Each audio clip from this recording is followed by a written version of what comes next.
हर सहाबी नबी जन्नती जन्नती, हर सहाबी नबी जन्नती जन्नती। जिसका ये अकीदा है मेरी वीडियो वो देखे, मेरी वीडियो वो लाइक करे, मेरी वीडियो वो शेयर करे, क्योंकि मैं आज आपको ऐसी वीडियो दिखाने वाला हूं। शाह साहब ने दिल खुश कर दिया जी, शाह साहब कमाल हो गया। हाफसाबादी, क्या बात है। हाफसाबाद की सरजमीन से सैयदजादे ने शान अमीर मुआविया में कमाल करके दिखाया।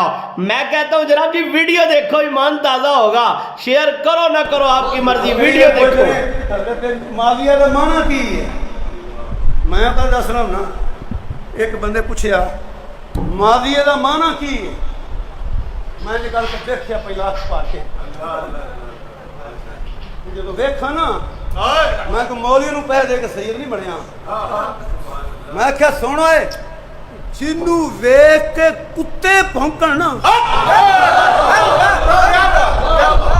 जिन्नू वेख के कुत्ते भौंकण ना, कुत्ते जिन्नू वेख के कुत्ते भौंकण ना, ओनू मुआविया कहंदे ने।